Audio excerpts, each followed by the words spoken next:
And welcome to Down the Alley. This is Ted T.S. Spirides. And Katie, And JP just trying to clean up my camera a little bit. I'm mobile tonight, so off the laptop and it's looking a little greasy, but how we doing, folks? Not too bad. No PMAC right now. He is coaching, but he may be coming on at some point. We don't know. Katie might have the inside scoop on that. But heading into I guess week 2 of the season. I don't know, we call it week 0, week 1. I'd say this is probably week 1 of official game first full week of games. A lot of action, a lot of storylines already being, I guess, written for us. But I guess I'll pass it off to you guys. Any surprises, any big things popping out to you guys from the first full week of games? Yeah, I got to go to a couple games this week. One, it's just fun to be back out there. I'm sure for you guys being back on the sidelines, it's great to be kind of in the full swing of the season now. But I went to Shakopee versus Buffalo on Tuesday night, and I think this might have been, at least for me and our podcast, I think one of the more surprising games of the week, and not necessarily by the result, but I think by the end performance, and I would say by both teams. When I wrote up our like pregame, kind of review or insight into the game, I was expecting, to be honest, like a 12-13 like NASCAR race back and forth of guys just putting goals in left and right, and it was an 8-4 final, but the final score was really 6-3. There were some garbage goals, kind of here and there in the end, but I didn't see what I from my perspective, I didn't see the full potential of either team. Like Buffalo certainly was not there from an offensive perspective. Shakopee was not necessarily helping themselves. It was cold early in the season, a lot of turnovers, tough clearing, but yeah, that game stood out the most to me as like the biggest, whoa, this was not at all what I was expecting this game to end up like. Yeah, I actually have like the opposite approach in just the scores I've seen. There really hasn't been any like major upsets, at least on the girls' side. I haven't really been watching the boys, but like at least for me, it's if you ask, is it what I've been kind of expecting? It's kind of like, yeah, it has been, which is like good and bad. Like no one is, really, they're falling kind of where I thought they would be. I don't know if that's good or bad. It's neither, I guess. yeah, no, I agree. I don't think there's been, well, there have been a couple on the boys' side that have been head scratchers for me. One game that stood out to me, and again, I'm probably more, you know, I'm less versed on the girls' side as far as how much I follow it. But on Tuesday night, Chanhassen beat Eden Prairie 14-3. Um, we know Chanhassen's good. We know they were in the state final last year. We know they get a lot of players back. We know the new coach. Um, I guess that score just surprises me, and maybe it's just recency bias of Eden Prairie just have been good for so long. I don't think they've ever had a loss that big in a long time. Yeah, that's funny that you say that. Um, in this on Lax Hub, like I don't want to throw shade at Eden Prairie, but like they're definitely obviously a very strong program, but I think it's fair to say they aren't what they used to be. They were like referenced, I think, in an article I was reading, and I kind of was like, uh-oh, like there's other teams so much more relevant, I think, than Eden Prairie. Like I said, I'm never gonna count them out, and I'm always gonna think of them as like a really strong program. But I think that score just goes to show that like there's some other players in the game, and I think they just aren't the powerhouse that they used to be, which is cool to see in the sport as a whole that some other uniforms and other teams are getting the chance. Speaking of some other powerhouses, a score that did stand out to me, not surprising maybe, but in the outcome, but surprising kind of how close it was on Saturday, the 15th, Blake played Simley and beat them only by 2 goals. So maybe I was counting Simley out. Prior Lake is currently playing them. I believe they were winning 8-1 at halftime. That's not an official box score. But from what I looked at Blake's stats, Ellie Morrison didn't play in that game. I don't know. I think they must have played another game. Oh, they're playing. Oh, there's no way they didn't have a game all week. So that is Right? interesting that you say that. There's been some weird scheduling. Yeah, they don't have a game for. Oh, they were supposed to play tonight and it got rained out. If you're listening to this, obviously Thursday, April 20th, there's a lot of scores not popping up because a lot of rain. So then now they won't have a game for over a week, and they'll play Benilde. Like Chanhassen boys first game was supposed to be tonight. It got postponed, so they don't play until tomorrow. I mean, obviously not that big of a turnaround, but Right. sorry, Saturday they play. Oh, okay. Fire Lake boys haven't had a game. They don't play Right. until next Tuesday. That's like Right. 14 days into the season. Yeah, they haven't had a game yet. And then they do 3-game weeks. I've seen a lot of teams having 1 game a week. I'm interested on how I've never felt like that's been the case of teams not having games right away, at least within the first couple, game days. I get not everybody's jumping out the first night and playing games, but Oh, here's an upset from tonight that just populated. Hill Murray beat Rosemount 9-8. oh, nice. Yeah, I mean, yeah, is it because there's not enough officials? Do you think they're waiting to have more games in like May when college kids come back? Oh, maybe. I know for the B squad, we were kind of told to choose Monday, Wednesday, Friday days as our game days. Yeah. And so it's interesting that some teams have like played and have a bunch of games under their belt. Some teams haven't even played yet. Just the scheduling got really weird this year. And I don't know, maybe it was because of spring breaks this year. A lot of schools had spring break because Easter was early. So they had spring break that first week of the season. But nonetheless, kind of hard to draw a lot of conclusions because a lot of teams haven't even played a game yet.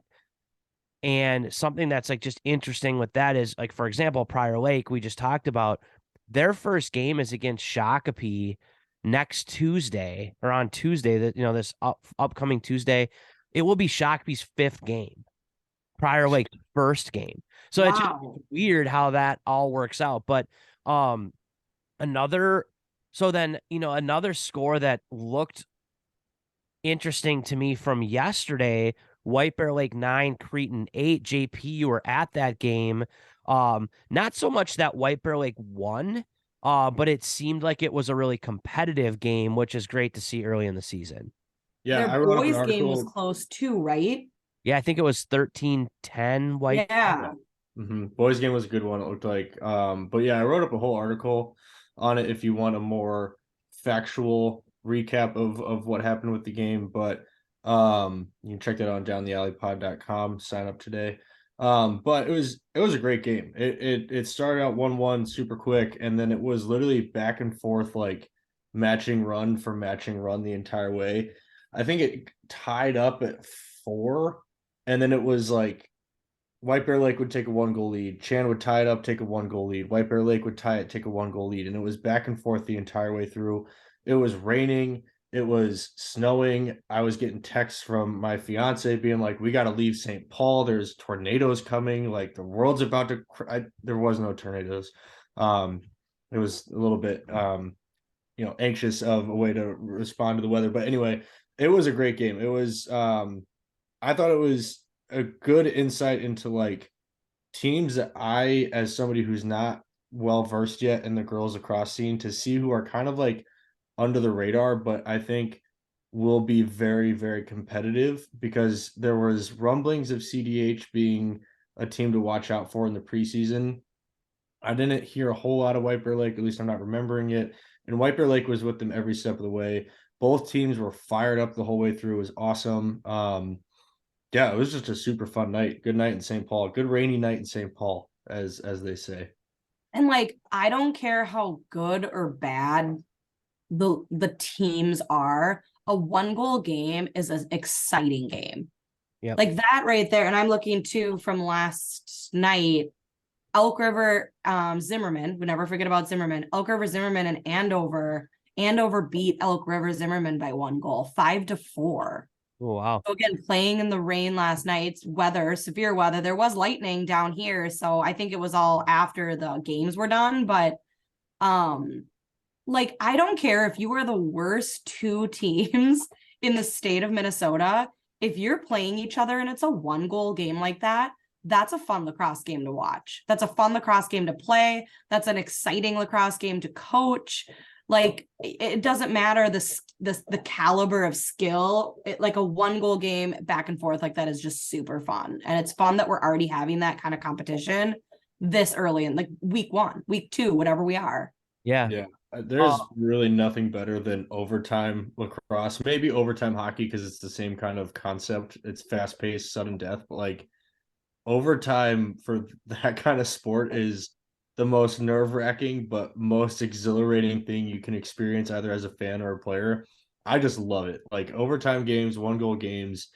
Like you said, Katie, if the matchup's perfect if it's a 1-goal game, no matter who the teams are, where you're playing, what state, no matter what it is. And last night was a good example of that. And I do think White Bear Lake and CDH are 2 teams that, at least from my perspective, and granted, good matchup, so it's hard to say any team's not good. But definitely teams to keep an eye out for the rest of the year. Yeah, and speaking of 1-goal games on the boys' side on Monday night, I just want to shout this team out. Rochester Century beat Northfield 11-10 on Monday night, and I mentioned that because Rochester Century last year was a 3-11 team.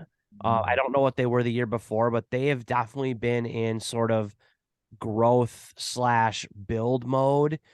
And I know Northfield's a little bit down this year from maybe where they were last year, but a shout out to Rochester Century for getting a conference win early on in the year.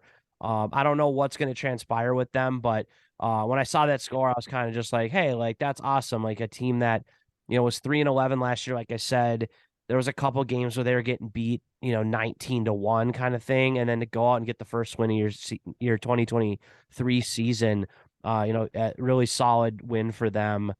I think Northfield, it'll be interesting because they play Rochester Century on May 5th. So what is that, 2-3 weeks from now? And it's at Rochester this time, or in the upcoming game. So it'll be interesting to see because on paper, right, at least from years past, Northfield should be the one to bounce back and win that game. Yeah. But yeah, I don't know. Northfield might have. It'll be interesting to see how they play out the rest of the year. But I do want to touch on another team similar to Rochester Century. Last year finished, I think it was 2-13. Mounds View though. Mounds View is on an absolute tear this year. So last year finished 2-12. I watched them play Irondale last year. It was Irondale's like big senior night game. They got blown out of the water. It wasn't close ever. But this year they're 3-0, and they're beating, not the most impressive teams for a resume builder, but they beat Providence Academy, who, according to my clueless expertise, had them as a section champion, or at least the preseason section favorite for Providence's section. And just looking at their schedule, Mounds View could very easily end up being 8-4 this season going into section playoffs, which would be, no matter how sections turn out, one of the most impressive like season to season turnarounds for a program. But yeah, I mean, to be 3 games in and already have more wins than you did all of last season is hugely impressive and very cool to see. So yeah, hats off to Mounds View. Yeah. No, for sure. That's awesome for them. And no, it's cool to see teams kind of stick to it and obviously have some success, as they continue to build. Um, I think one of the big things that on the boys' side that I think has been talked about is Benilde maybe not looking like the at least until tonight, and we'll talk about that a little bit, but Benilde hasn't maybe looked as explosive and dominant as everybody expects, and I get their bar is set probably unrealistically high just because of the success that they've had. But I mean, I was even ready to say to the point where they looked like a team that, could have a couple losses on the schedule. They just didn't look like the Benilde that I have seen, over the last couple of years, where it was just game was over 5 minutes in. Like you just knew like nobody was touching them. Stillwater did not look good either last Saturday. It was a very sloppy game, first game for both teams, but Benilde didn't really dominate that game until the end. So I was just like, that's interesting. And then on Tuesday, Orono had a 3-1 lead on Benilde at halftime, ended up losing 13-3. So Benilde turned it around in the second half. But I mean, when is the last time Benilde was losing 3-1 at halftime? So I'm thinking like, is Benilde mortal this year? I mean, I know they don't want to hear that, and they're going to come after me, tomorrow when this comes out. But tonight, which is probably what I would consider like one of their tougher tests this season against Eastview Apple Valley, a team that we've been talking a lot about, has a lot of talent. They kind of play a untraditional, fast-paced, aggressive, flashy style, and Benilde absolutely destroyed them, and kind of looked like the Benilde of old. So I don't know if they just needed a bigger game to like get the juices flowing. I know they have been dealing with some injuries, and they did get Carson Brandt back tonight, and it obviously paid dividends for them. He's the Mr. Lacrosse front runner for a reason. But I will say I thought that game was gonna be a lot more competitive, and that score popped in tonight, and I was like, whoa, like yeah, maybe Benilde is like kind of saying, you know, don't give us a couple games to get the rust off, and now they look like the Benilde of old. So that was in just an interesting from Saturday last weekend till tonight. The kind of the transformation of what I felt about Benilde has been like just a complete 180. See, that's exactly what scares me about Benilde, though, is that they do this and they've got the coaching transition. They've got some injuries early on in the year, right? They make everybody think they're human. Yeah, And then who knows? They might even lose. They've got to play Prior Lake. I think it's a week from today at Prior Lake.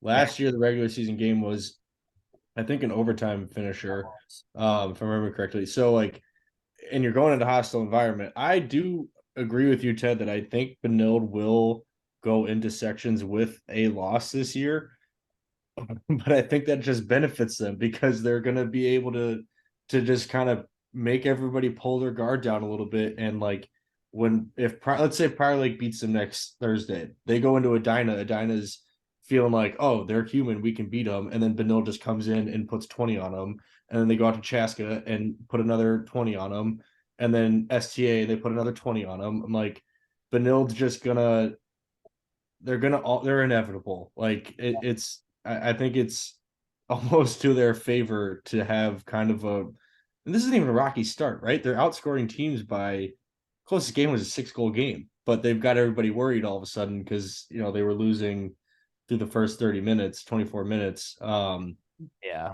I think it's just to their benefit, honestly, and I think they're gonna be just fine for Benilde standards. And like speaking of private schools, I know PMAC's not on, so we can actually talk about the private schools. St. Thomas Academy was another team that I thought, not just me, but I think a lot of people felt like they returned a lot of people and had a decent year last year, a close section final loss, got most of their key pieces back. So a lot of people were very high on them. And I will say specifically myself, I was low on Woodbury because of the loss of Hooley and Olson, two D1 guys that did a lot of their scoring. And game one, Woodbury STA, Woodbury wins 8-5. And I was kind of like, whoa, like, maybe we counted Woodbury out a little too soon? Did STA not come ready to play? I don't know what happened there, but then tonight, STA goes into Egan, or maybe Egan went to them, but Egan comes in, a team that I was high on because of all the players I thought they had returning, and STA wins 7-4. So I don't know what, again, it's just a roll of the dice at this point with some of these teams. If this means there's parity in any given night, and there's a lot of teams, and those last three teams we talked about, Woodbury, St. Thomas, and Egan, are all in Section 3. So could Section 3 start turning into a potentially really great tournament where it doesn't really matter what seed you are? It could really be anyone. And then throw Cretin in there, who lost their first game, but it's not like they got blown out of the water. They're certainly capable as well. Yeah, I agree. So I think there's 2 points with that. Is first game jitters are a real thing, because I think every team we've looked at this year that has been high on our radar, their first game is never what we were expecting it to be. And it makes sense, right? You have a quick turnaround. It's cold. It's high school sports. So like kids are doing all kinds of other stuff in the off season, whether it's related to lacrosse or not, right? Other sports, whatever it may be. And you're playing with a new group of guys, and it's tough to adjust to. So I think that STA Woodbury game is going to be different. Like, I'm not saying Woodbury is going to necessarily lose, but STA, I would hope, can put up more than 5 goals in their next game. And then Egan, who's also stacked with some pretty strong offensive powerhouses, only putting in 4 goals on a cold, windy, rainy Thursday night. Like, I think first game, drop offs are a real thing, and I think Section 3 is set up to be a very competitive section this year, which is super exciting for us as neutral fans. Because it's been kind of one of those sections where it seems to be the one team who kind of dominates throughout the season and they pull it out. But yeah, I think Section 3 is going to be a good one this year. And then just again, shout out Rochester Century tonight, won 17-4 against Simley. So they're 2-0. So good for them. PMAC is joining us now.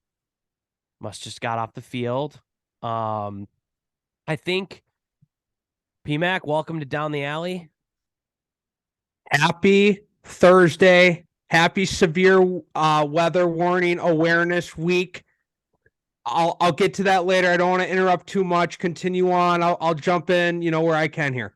Yeah. So, Katie, I don't know if you have any other thoughts on the girls' side from basically last Saturday up until tonight. You kind of touched on there hasn't really been anything crazy on the girls' side. Right. I think that when I was looking through, the only other crazy thing was that EP only lost to Benilde by like 2 goals. So it was to Chan by 11. Yeah, when was that? Was that Benilde by Wednesday? When 2. am I seeing that? It might have been now I can't find it, but that was the only other thing that I was looking through. Yeah. Tuesday. 9-12. So then they lose to Chan by like a lot. So I just thought that was the only thing that like stuck out in my mind. Interesting. Other than that, nothing else was really like popping off the page. Yeah. But I think tonight I just got confirmation. Yeah, I've had some texts already. The Hill Murray Rosemount game, I think, is a big notable one.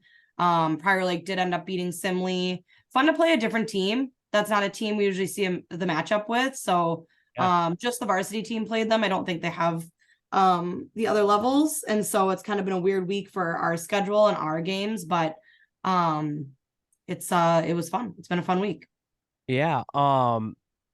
I guess then, as we look ahead, I'm not going to go through every single day kind of leading up to next week. On our website, I've been writing a blog post nearly every single day with a slate breakdown, kind of previewing games, and then what I call the daily dish, which is recaps of what happened from that slate breakdown the next night. Is that deep dish or what kind of dish we talking? Daily dish is in like a pass to somebody, like I'm gonna dish it to you.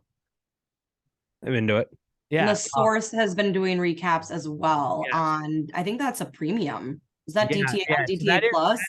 that is premium. And so The source doesn't work for free. yeah, so Because the source has a real job, but yeah, so the recapping those kind of highlighting some games and giving a quick recap. there's definitely a lot of content in there going. I won't say we do every single game, but we touch on a lot of games. We also got the live stream link page up on our website as well. To if you're ever looking for lacrosse on the schedule, we're gonna try to keep that updated where you can go to our website, click the game stream link, and it'll bring you a spreadsheet of all the games that are streamed. Some are subscription based, some are free, some are just a RoboCam, some are actually broadcast. So you kind of have to find the ones that are good, but we'll try to provide everybody. I think, like I said, instead of going through every single day and having this be a 3-hour podcast, I think I'm just going to look ahead here to just the weekend as far as kind of I don't know, maybe my game of the weekend or my, one game that's standing out to me. And it's Friday night. So tomorrow night, 7:00, Matamidi Centennial at Centennial. I was looking at it as you were teeing it up. I love this. There are a couple great games this weekend. You can read about those again on the blog, but the Matamidi Centennial, I feel like I have put my reputation on the line for the Zeffs, and I don't want to say I don't like the Zeffs. I'm very indifferent on the Zephyrs. I'm not a super fan. I don't live anywhere near Matamidi, never have. I don't even know if I've ever even been to Matamidi, to be honest with you. But I heard it's a pretty chill place. But I guess I've just been really high on Matamidi and they haven't played yet. And now they get Centennial, Chan, STA 3 in a row to start the season. And they so if any Zephyrs are listening to this, can you win a couple or at least keep it competitive so I don't get absolutely buried online for believing in you? It sounds like JP's on the Zeffs as well. I don't know what to think about it because Centennial is JP a picked team the that- Zeffs at one point. I did. I think I had them at 2, and I do think Matamidi. I'm with you, Ted. It's maybe I'm not. I won't speak for you necessarily, but it's a team that I would not necessarily hate seeing do well. But I think we as down the alley, at least we as the 4 hosts, like Centennial, right? We like Coach Beach. We seem to talk about him every other episode. So I'd like to see Centennial do well. But I think something we missed in our recap that needs to be talked about is Centennial lost to Maple Grove 10-11. And I don't know if you guys mentioned it. I think you mentioned it maybe in our last week's episode, Yeah, but we talked about that, I think. Centennial seems human to me. And so I think this is a good way for either Matamidi to get a good win against a big name or for Centennial to bounce back from their first game loss. I want to test. I want to see where the curse is at, the DTA curse. So I'm jumping on the Zeffs. I'm joining, and I want to see kind of where we're at with the curse. Okay. I like that. I respect that. And so Matamidi is interesting. I think they have a younger defense, or I don't want to say young, but they graduated some guys last year. So the guys that are stepping in, goalie included, are new to playing a starting role on varsity or a contributing role or heavy role. They have a couple good goal scorers. They have a good face-off guy, which hopefully, again, the best thing to have for a young defense is a good face-off guy, because if you give one up, you can hopefully get the ball back on offense and maybe take some pressure off. So I like the design of their team. Centennial, like you said, looks human. They're trying to backfill losing 3 Division I kids that went on to play Division I lacrosse, so 3 superstars. They do have Burl Sherman though, who like quietly gets 8 to 7 to 8 points a game, and just kind of is a mismatch situation. So How do you score a quiet 8 points a game? How is that quiet? just quiet, like it's kind of just like, oh, he got one and he got another one, and it's just, I don't know, I don't know, it's just a quiet. All of a sudden, he's got 5 goals and 2 assists on you, and you just You gotta- haven't even really thought about it. And yeah, that, I don't know. It's just he's, I don't know. So You gotta who get is the this? quiet Shout, goals. shout this guy out. Who is this beauty? Sounds like a beauty who just scores a Yeah. quiet 8 points a game. Sounds Bro. like my brother. Is he a quiet guy? Quiet locker room guy? Doesn't speak much. I do not know him personally. I hope he's actually quiet. I just don't. I don't hear a lot about him. I think Centennial people talk about him. I think he's a good player, or he gets some publicity, but um, I don't know. It just, when he's in the lineup, he just seems to produce. But I don't know how much else is around him. And I don't know how much he's gonna have the ball. So this is Centennial. Centennial. So the line for his scoring is 7.5 for Friday night. Wow. Are you hitting the over or are you hitting the under? Oh, I'm taking the over.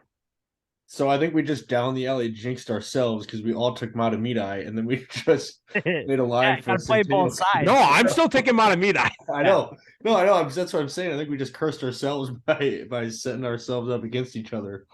Yeah. But yeah, I think this game is intriguing. 2 really good programs. And I think first game for Matamidi, Centennial's hungry to get a quality win because they did lose to Maple Grove early in the year. But speaking of Centennial too, I don't know if this is the best time to bring this up or if we should do it at the end, but I'm just going to do it now. If you haven't heard the news, former Centennial attackman, current Division I Lindenwood lacrosse player Noah, is it Berger or Berger? I don't know. I've heard it pronounced both ways. But we're gonna say Berger, Noah Berger. Got hit by a car last week, walking back to his dorm at his campus, and is in not in good shape. So our thoughts are out to him and his family. I've never coached him. I don't know him personally, but we do know people who do know him well and have spoken very highly of him. And it's just regardless of what that, I mean, it's just a tragic situation. And, we hope he makes a recovery. There is a GoFundMe. It got picked up by a lot of lacrosse media, and I think they shattered like a $50,000 goal. I think it's way past that. I haven't looked, but I'm glad to see that, and hopefully, those contributions help him make a recovery, and obviously hope that he recovers just like for life purposes. But if he can get back on the field too, that would even be better. I remember watching him play last year. Special player, really good player. It sounds like he's a great kid too. So just want to shout that out. Yeah, hard to transition out of that, but yeah, everyone at DTA Nation, obviously rooting for you. Not to, I got another game I'm interested in Friday night. Did we already look backwards at the boys game? We did. Yep. We looked backwards. And I just need to raise my hand. This is my first day back at practice, and I was getting chirped by the Prior Lake players because they all listen to this podcast. Buffalo, took a hard L, and I'll raise my hand. I'm going to acknowledge it. I don't know if you talked about it or not. I obviously wasn't on the pod. tough look. I think their offense, maybe was taking a nap. I haven't gotten the inside scoop yet. I was out of state in Omaha, not a very sexy place, but I had a great time. I'm reconnecting with my sources. Haven't talked to the Buffalo people yet, but I'm not worried. I think it's the first game in probably a couple of years that they didn't hit double digits. Off night. Everyone has one. Buffalo Nation, don't worry. I'm still riding with you. I'm not worried. Not worried. Speaking of Buffalo and Shakopee, we did talk about it a little bit. I think like JP had said, kind of an unexpected, low scoring meat grinder type of game. But what was the weather? What was the weather Okay. like? It wasn't bad. It was windy, but it wasn't bad. It wasn't bad.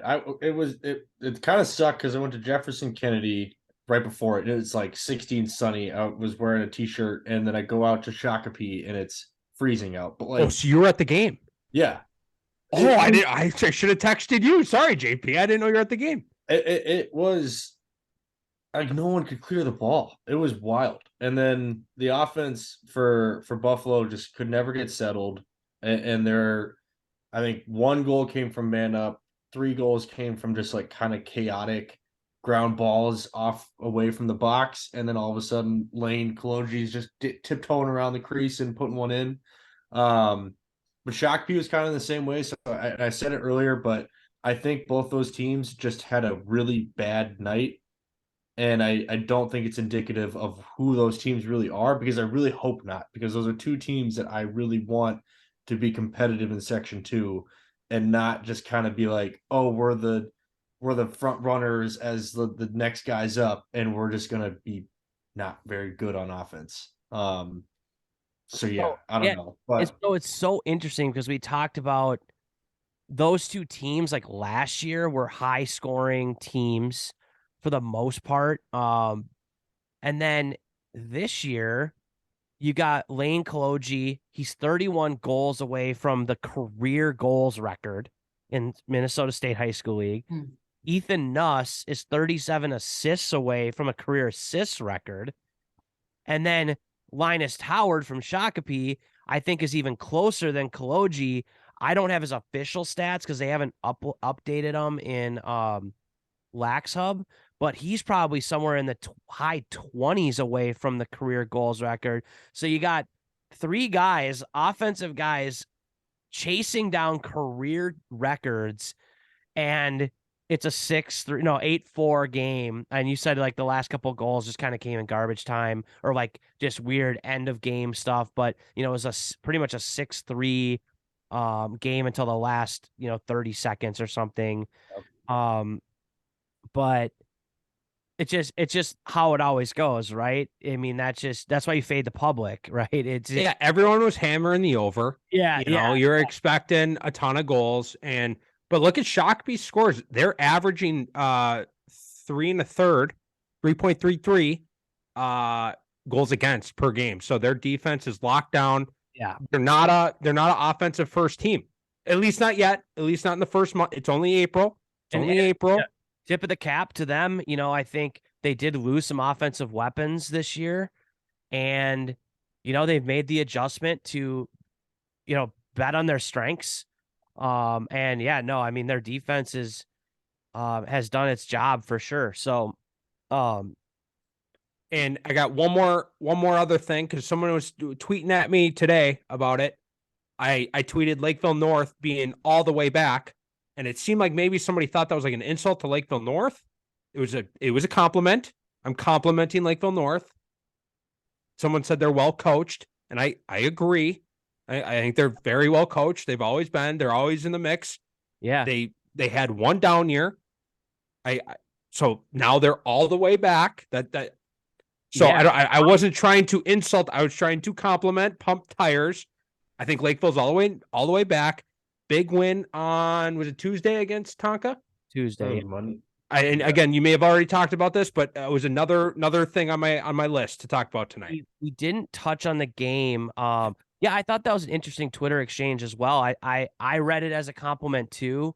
I don't know. I guess the reply said something like, you know, where did you think they went? And I'm like, well, they won like 12 straight Section 1 titles, and last year got beat by Northfield in the section semis. So that's a not a good year for a team that has been to, you know, the Section 1 champions for Right. how, I mean, I don't even remember the last time, you know, it wasn't Lakeville North. And so, and then I don't know, I watched the game on Tuesday as much as I could after my practice, and Lakeville North looked really good. And that pains me to say it as a Farmington Tiger coach, but like, you know, we're gonna have our work cut out for us with them. Like, they looked fast, they looked skilled, they looked hungry, ready to play. Like they are as far as that first game, like they were ready to go. And I don't know where Tonka falls. I don't even know about them anymore. I mean, they look great sometimes, they look terrible other times. I don't even know, but they're not a bad team. Right. And like, I felt like Lakeville North just, for the most part, I mean, the score didn't really, and that again, hats off to Tonka. They battled in that game to keep it close, but it felt like Lakeville North was dictating, and they just had the eye test. They passed the eye test for me, I guess. I love the eye test. It's my favorite kind of test when I'm looking at teams. And I know Lax Hub rankings come out on Mondays, and I don't get to vote on Lax Hub. I only get to vote on Down the Alley rankings, and that's the only rankings anyone cares about when they're thinking about me. Lax Hub, I got nothing to do with them. But how is Lakeville North not in the Lax Hub top 10? These are the head coaches, I believe, that get to vote on this. How is Lakeville North not in the top 10? Yeah, I can answer that. The votes come in Sunday night, I believe, or Monday night, and the polls are posted Tuesday morning, and Lakeville North hadn't played yet. So they're not the only team on this potential list that haven't played. They weren't in the top 10 though to start the year. They weren't in the preseason top 10, and so there was no movement. So I guess I could follow up with another question. Why weren't they? But I guess that doesn't matter. I don't know. Whatever. I don't know. I think, yeah, that I'm not the one to ask for that, but yeah.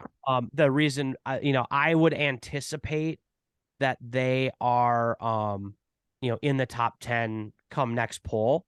But I think this last poll was weird because a lot of games were played Tuesday night, and those didn't get reflected in the poll. Yeah. For example, there's going to be some movement. My favorite part of the new Lax Hub poll was that Chanhassen jumped Prior Lake from 3-2, and neither team had played a game. So it ended up being somebody just decided, hey, you know what? I think I'm going to vote the other way this week, and it flipped the rankings. Hey, according to sources, there may have been a scrimmage, and Chanhassen may have won. That was if you were have to kept score. If there was a scrimmage, according to sources. Yeah, interesting. Some sources say. Some sources say allegedly there was. Allegedly, there we go. Allegedly. So interesting. That's very interesting. I expect Shakopee to be staying right at 4. Buffalo, I think, will drop. Lakeville North will find their way in. Shout out to my Farmington Tigers. First time ever in the MN Lax Hub top 10. They weren't in it last year? Nope, I never made it in. Oh, congrats to the Tigers. Last year, Farmington was great at losing 1-goal games. And so until you win a couple, right? You're I don't think you deserve to be, in the top 10. You got to win your games. And so we won our first 2 this year and must have passed the eye test, or maybe they counted Mitch's votes twice or something like that, and found our way in the top 10. So cool for our program. Long way to go to where, we want to be, but, step in the right direction. But went down to Rochester last night, played Mayo. They looked great, athletic, well coached. They were hungry. I think they saw that we were in the top 10, and we're probably the biggest game that they'll play this year as far as like teams that are in the upper, the upper echelon.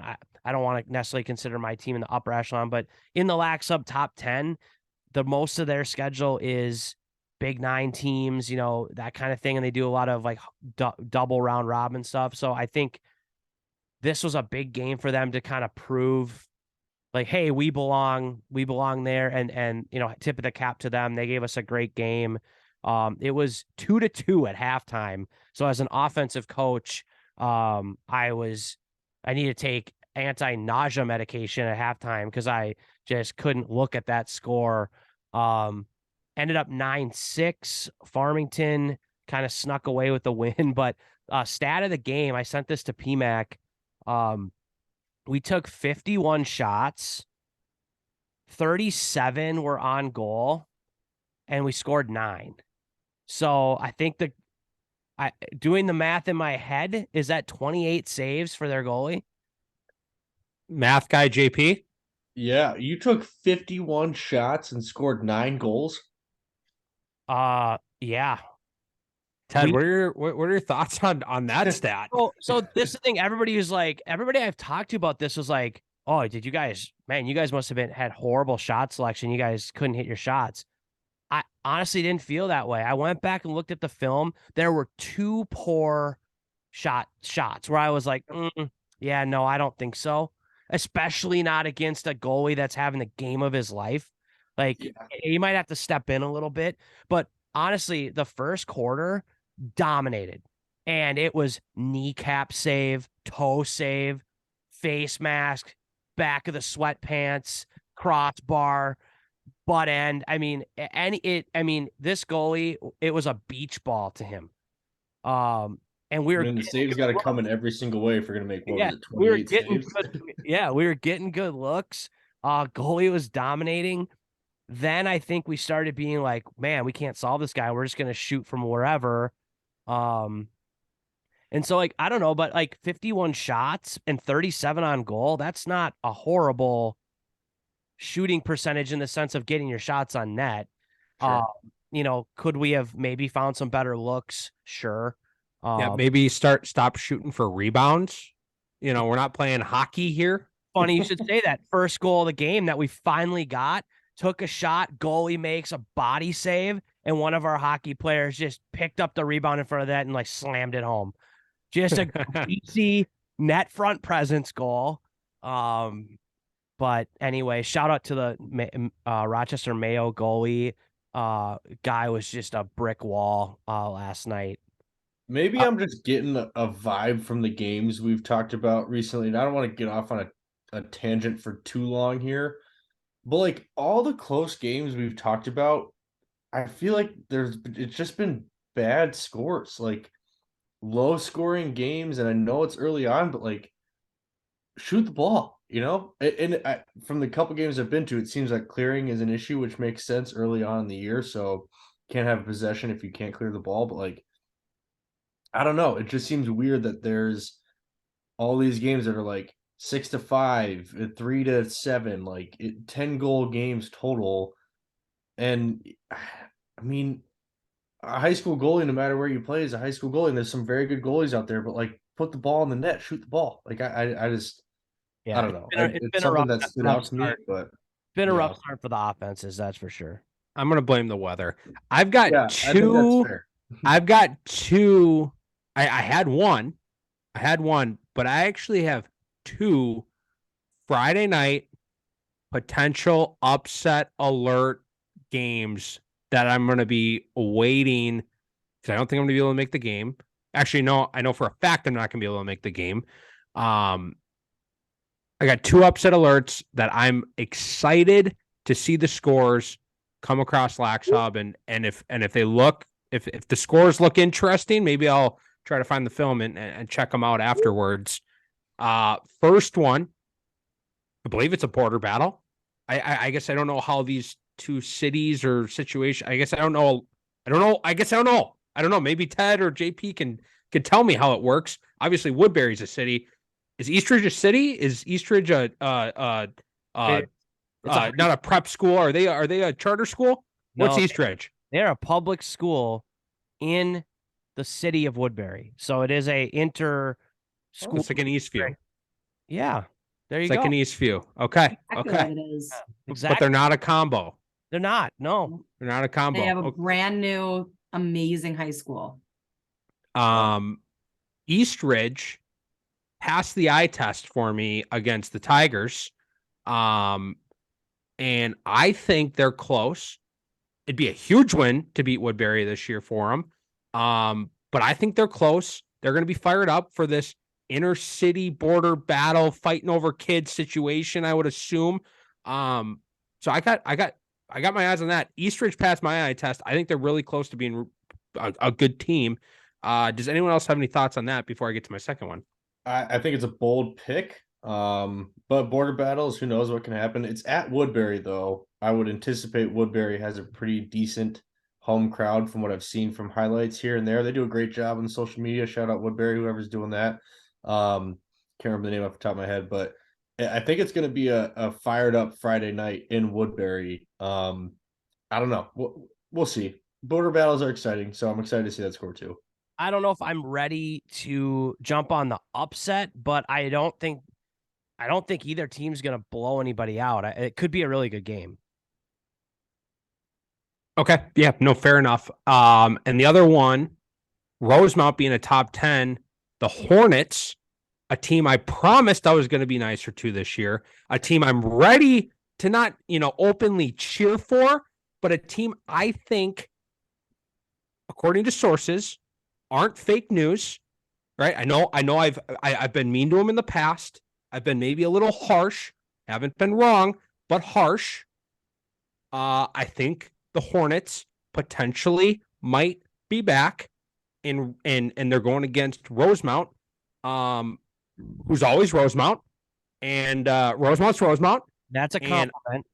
And I think I think Edina, again, this is more of a pump up to Edina. I think Edina, according to MNLAC's rankings, could be a potential upset watch at Edina, in Edina. Hornets are going to stab. They're going to buzz, Sting. stab Sting. the Irishman. Sting. This is a game Sting. I wrote about on my blog today with kind of the upcoming slate breakdown. I agree with you, PMAC. I think this is an interesting one. Rosemount and Jefferson played on Saturday, and it was kind of one of those JP 6-5 overtime, kind of a low scoring game, slow paced. But then they exploded for 17 or 15 goals against Hastings on Tuesday. I don't know where Hastings is at. I guess I would have expected Rosemount to win that game, but the offensive firepower in that game, I thought, okay, so maybe Rosemount can, play fast and score a lot of goals. I'm less interested about seeing what Rosemount has. I think I kind of have an idea, and I think we have an idea. I would agree with you, PMAC. I'm excited and interested to see what Edina comes out with. Always a lot of hype around them. Not so long ago, they were in the section final in an overtime game against Prior Lake, had a really good team. So I don't know. They're always a sneaky young team, a sneaky new team. Watch out for them. A really good opportunity in first game to go beat a top 10 team. See, and I think you bring up a good point with that, though. It's the first game of the year. And so for Edina to win this game, it will be kind of a double whammy upset, if you will, because first game of the year has not been kind to teams this season. And it's Friday night. It's at home. I haven't checked the weather back at home for Friday night. I would assume it's getting a little bit nicer than what it's been this week. Oh, it's still gross. So then there you go. There's another factor coming into play. I think we're geared for another low scoring kind of grind it out, see who's got first to 7 kind of game. I like to take that Edina is going to be better this year and back to where, because it was 2 years ago, right? Where they were in section final. Yep. I think Edina does deserve to be on that watch list, but it's going to take a double whammy upset. I think you're going to have to upset Rosemount and the trend of teams in their first game kind of coming out slow. So Friday, we have a high of 40 degrees, a low of 32, Gorgeous. and no Yikes. sun. So Yikes. we have Seattle weather once again for the 80th day in a row. Although like last week it was super nice, so like short-term memory, right? But weather's not going to be kind. Got to mentally, got to tough it out. But I don't think the full student body is going to be coming to this one. Might be waiting for a game later in the year. So, Katie, I'm curious, what do you have for Friday night on the girls' side that's kind of piquing your interest for? Well, nothing, but then the Eastridge Woodbury matchup is both boys and girls. Love that. So they were playing, and I will quote Lax Hub's location, the Eastridge Raptor Nest Stadium. So that just sounds cool. So maybe the student body will go out to watch both of those. I'm going to take Woodbury on that. I think Eastridge is still very new for the girls. The only other one on Friday, between Friday and Saturday that popped out was like Grand Rapids Greenway's got some games going on, but I don't think they're going to play because I think they got snow today. I'm pretty sure all the rain we got, they've got like inches of snow. So I think those are going to be postponed. But the only thing that really popped out was next Tuesday, there's actually two, what I would say it popping out of the page. EP Edina will play each other. I think that's going to be a really telling game of where we will see EP stand. According to Lax Hub, they're still in the mix of the top 10. I don't think you can really count a team like EP out. They're 9th out of 10. They play Edina on Tuesday. Something I noticed about the girls' rankings, if we're going to talk about that, Maple Grove is 8. And who did they beat? Oh, they beat Andover 14-3. So, and like I know Andover, it's a new year, it's a new team, but Didn't we I was high on Andover, was I not? We all were. And like Maple Grove crushed them, and like, so I mean it's good that they're in the top 10, but I'm kind of like, I don't know. It's interesting. It's interesting now that Rosemount lost to Hill Murray. They're gonna probably drop. Edina, have they even played anybody competitive?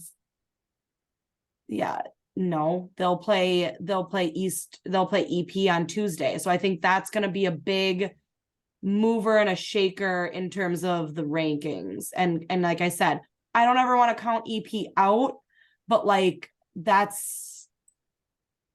it's interesting though too. The boys had a week 1 poll on the 18th, and the girls did not. Yeah, I don't know what they don't have any sort of stats in their top 10. 11th preseason, so interesting.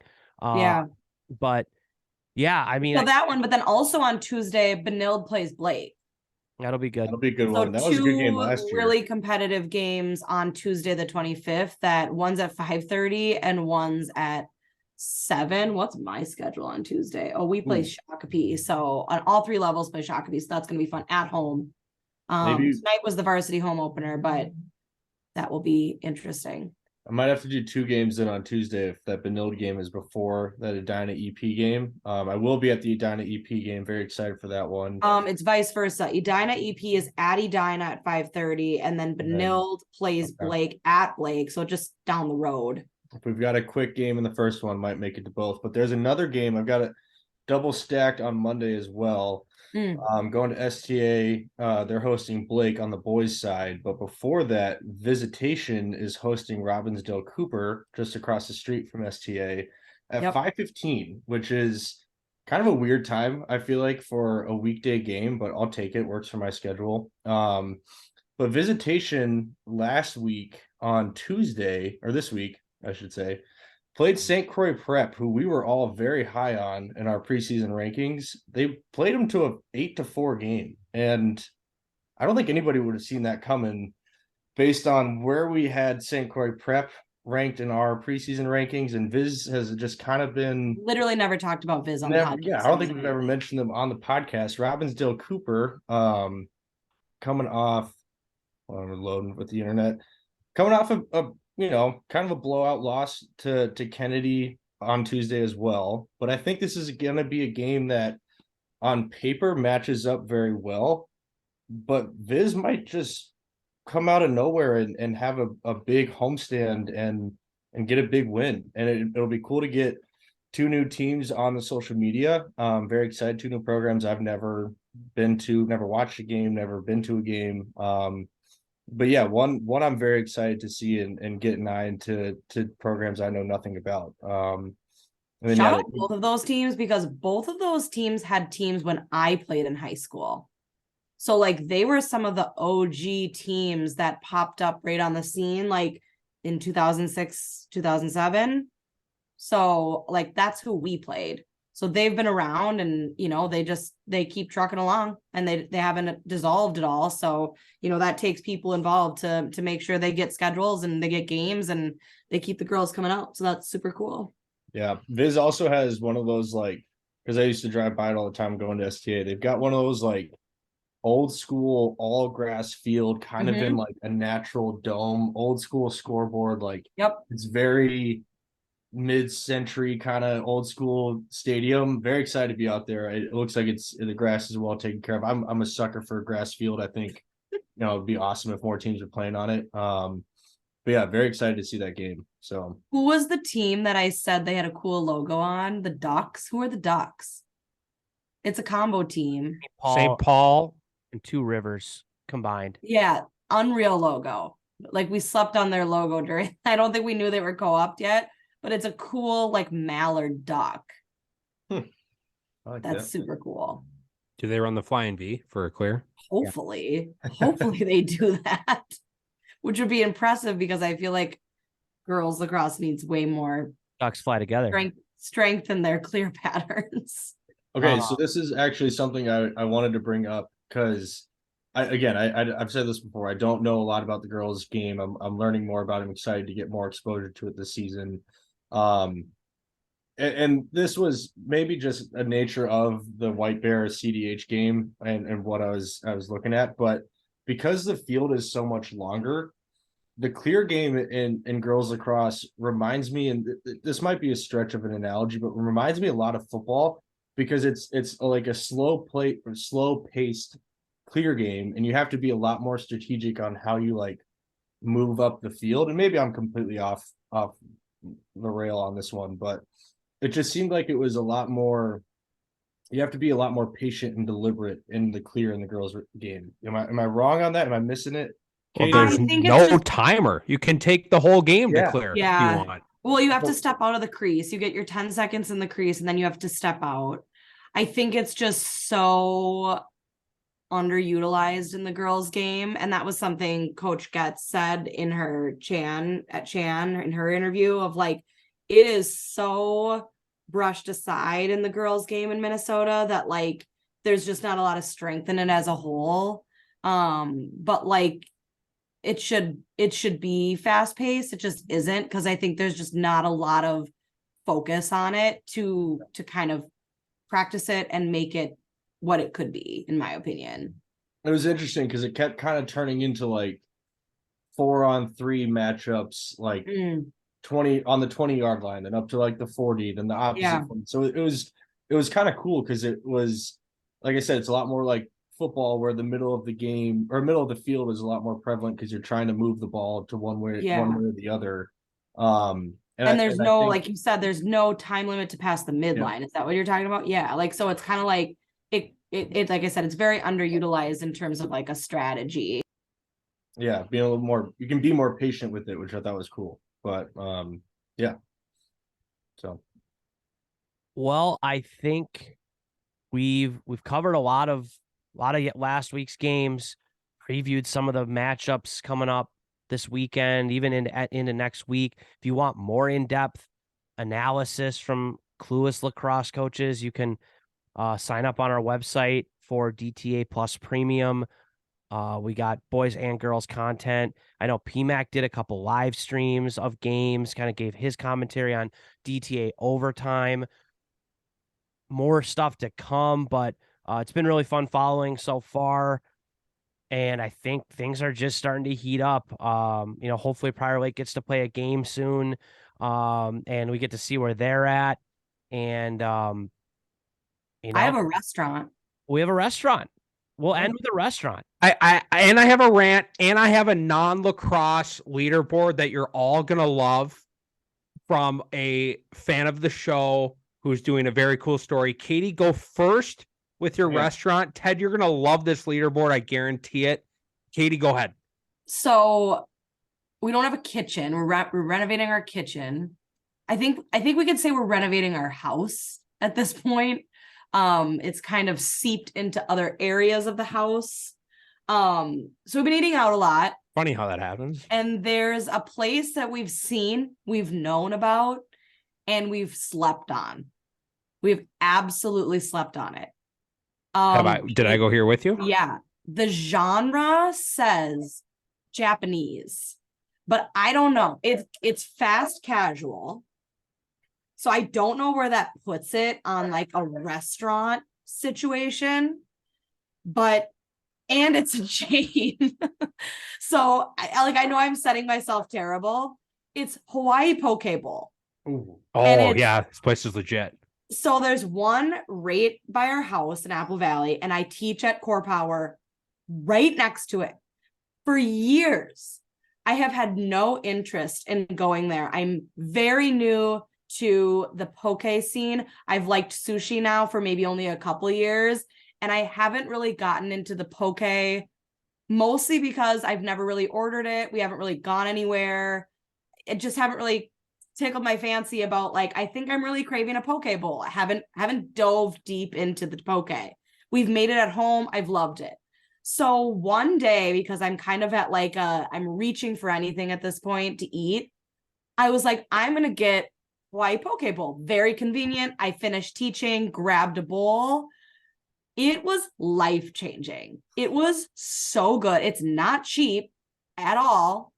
I get the Yala Poke, which is like a spicy salmon and a tuna mix. You get all your mix-ins, and like you can have rice or whatever. Like it's essentially like a bowl, poke bowl, which I'm so new to. I could literally eat there 3 times a week. It's so good. And PMAC can attest to this. You think you're not going to be full. Like you're like, oh, it's just a bowl, poke bowl. I'm going to be hungry. And then you are so full eating it, but it's like so fresh and like so delicious. I literally could go 3 times a week, and I can't recommend it enough. I think there's another one in Egan somewhere. There's got to be one in Woodbury. So Eastridge Woodbury kids, I think there's one out there. Like there's a couple of them. Highly recommend. Even if you don't eat raw, they have like shrimp, they have chicken. So essentially it's like kind of an Asianese take on like a Chipotle, and it is to die for. I think about it. It's the first thing I think about when I wake up in the morning. Ted, I'm very interested to hear what you have to say, because you're making some interesting faces as Katie He's started. not a fish guy or a poke guy or a sushi guy. My wife loves Hawaii Poke Bowl. It's got to be last on my list.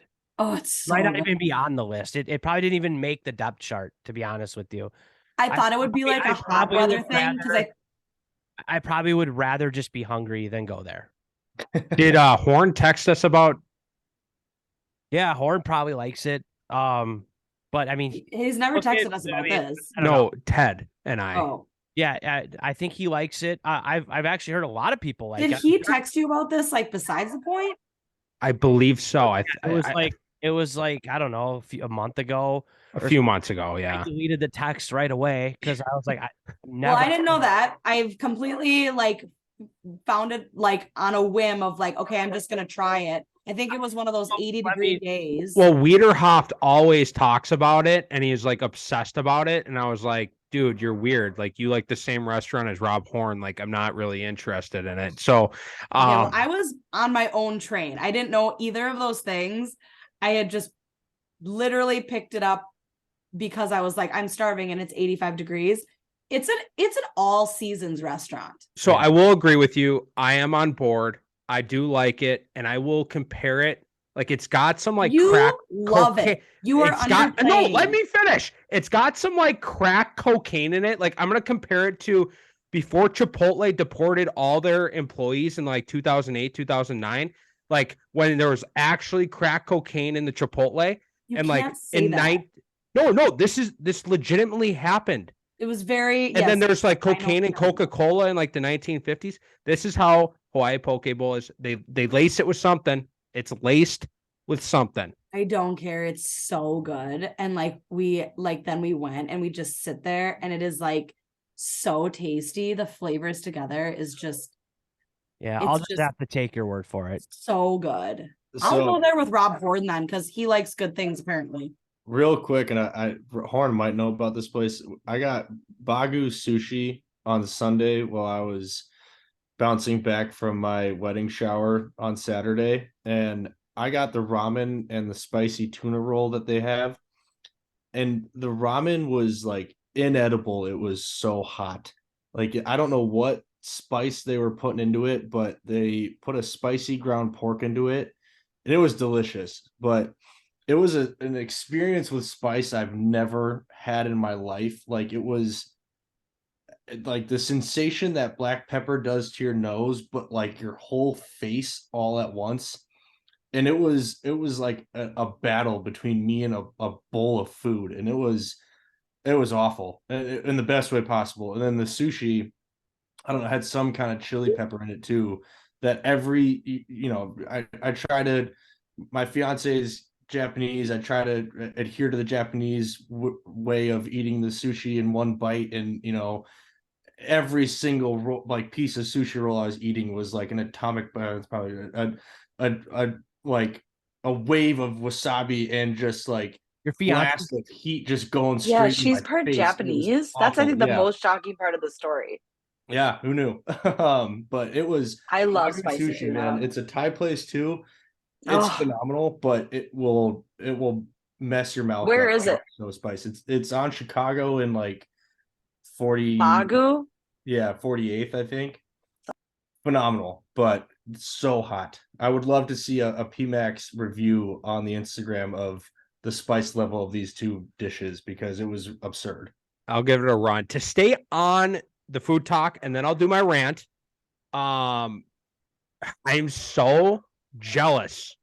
I'm jealous that this listener guy, buddy of mine, former Titan, is doing the full rundown because the Detroit Titans, whenever the Coach K comes into town, we get all the former Titans who are around, and we go to Matt's bar, and we have a Juicy Lucy, and it's the greatest time in the planet. It started after like my freshman year, and as more Minnesotans have gone through the Titan program, we add them, and we try to do it once a summer. Usually Coach makes it in about once a year. So Bixby is hitting all the Juicy Lucy spots and making a ranking of all the Juicy Lucy's is this in so? the Is state. this Peyton Bixby the player or Bob Bixby the parent?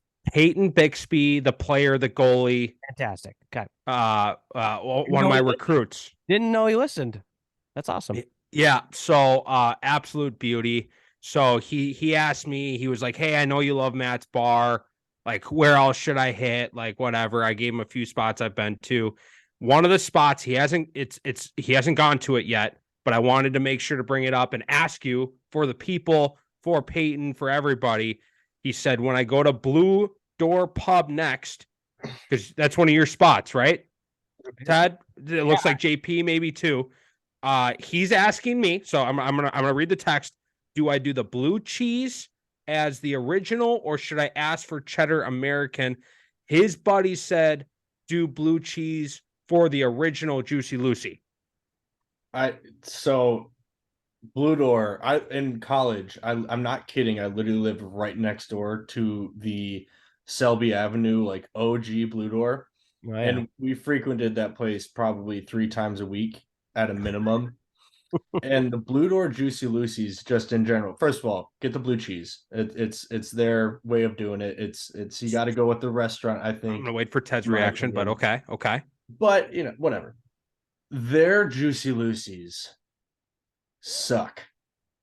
And Whoa! Yeah. You said Blue Door sucks? their Juicy Lucy's are not good. And I don't like them at Whoa! all. Because aside from the original ones that they do, they put like all the toppings in the cheese mixture and then just like cook the crap out of the patty. So you're eating like a very well done burger with just so much nonsense going on in the middle that it's just not enjoyable. Blue Door, and I think they need to switch their marketing up, does the wings the best. The wings at Blue Door are some of the best I've ever had. The tots at Blue Door are easily the best I've ever had. When I first started going to St. Thomas, you could get a whole box of tots to go for like $3, and it was a blessing as a college student. Then they upped the prices to like $10, whatever. We still made it work. But Blue Door, I think, should be known for their chicken over their Juicy Lucy's. Ted, please give Ted, your opinion on I it. need your thoughts because this is so not what I haven't- believe I've heard before. I haven't been there in a long time. I liked it when I was there. I did not get the original with the blue cheese. That's kind of their take on it. So I guess I feel like if you go there and you're going to be ranking it, you got to rank it on like their either, I don't know, maybe you got to get the same thing at every place. I don't know. Right? Yeah.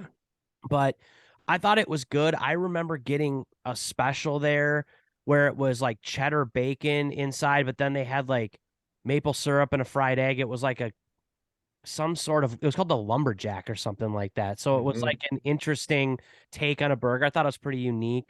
Haven't been there in a long time.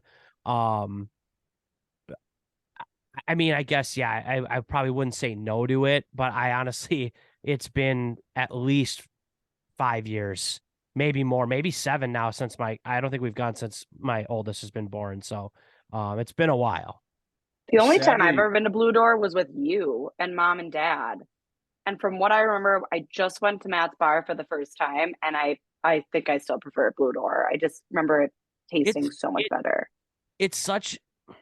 I'm interested to hear what Bixby had to say because I feel like Matt's bar is a completely different thing than Agreed. like they both have Juicy Lucy's, but Matt's bar is a different thing than the Blue Door Pub. Like Yeah, I agree. Blue Door Pub is like a whole menu. Yeah, Like it's just JP said, there's like things to choose from. So what did I'm curious to hear what I'm wondering if one of my other favorite burger places made an appearance on his list, but go ahead on his Do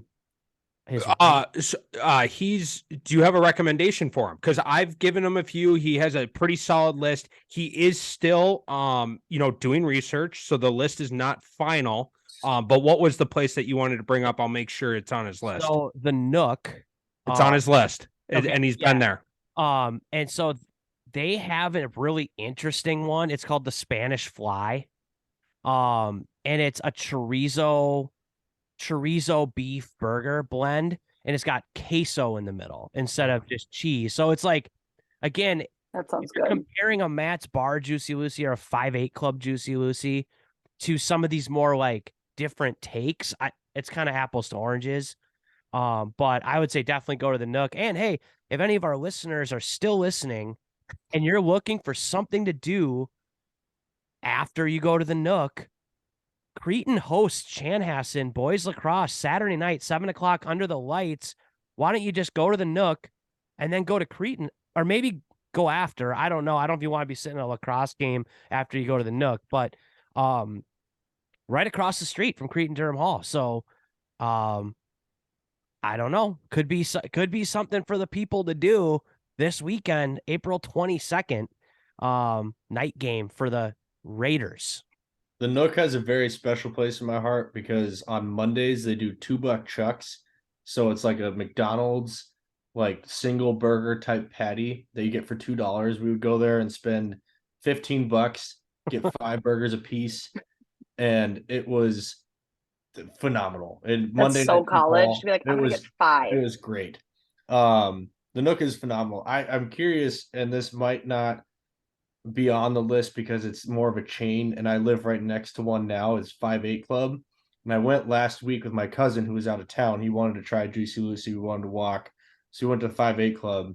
And I got their American cheese Juicy Lucy.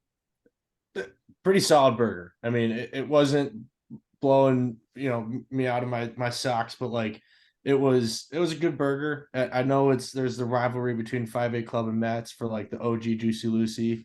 But 5-8 Club does it well. I hope that one's on the list just because it's synonymous with the Minnesota Juicy Lucy lore. It's definitely on the list. Definitely, I can confirm it's on the list. Go ahead. I'm looking at a place. I don't know if they have a Juicy Lucy, but I would recommend it for anybody who likes a burger. We just gotta, let's see.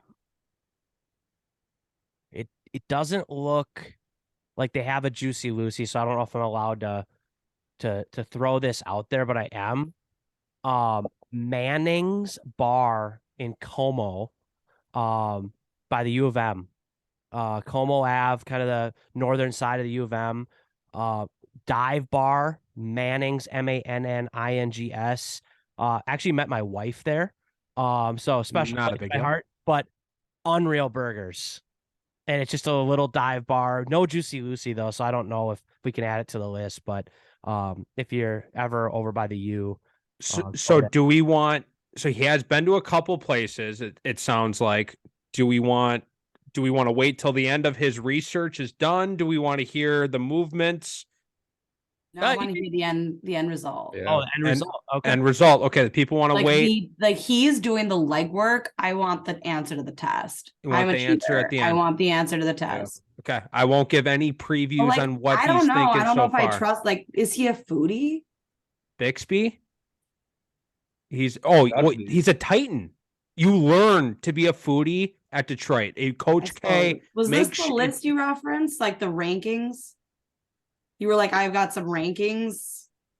Is this what you were referencing? You're coming in late. You're throwing the listeners off. A former teammate is doing. Yeah, no, I deep... know this. I know all that. But you referenced like I've got a ranking list. Was that what it was? Yes. He's putting together the rankings and the leaders of. Yeah, I just want the answer. Like after his evaluations. Yeah, we need a top 5. Okay. Yeah, I agree. Okay. I will stay on him. He's been giving me updates through his journey. I'm really jealous. I would have appreciated an invite to all these places with him, but I'll just if there's any other Titans, because they're foodies, or any other listener that wants to do buffalo wings, I could use that list as well. Yeah. big Runyons fan. Yes. Oh, Runyons. Okay, that's But we can't. We already did a deep dive on burgers this episode. We can't talk about wings. I don't know. Runyons is phenomenal. I don't know if we have anybody else that wants to take a food journey. Maybe invite me. I'll come with you. Vision Quest, a darkness retreat, but for buffalo wings. That would be the best. But 5-8 Club also has please great reach buffalo out. wings. Just gonna I don't know. We got to call it. We got to Anything call else? this. Yeah, I think No, we got to call this has this. gone off the rails. I'm just getting hungry. I gotta go eat. Yeah. Good luck to all the teams this week. Hopefully there's some upsets, and we'll talk to everybody later. Adios.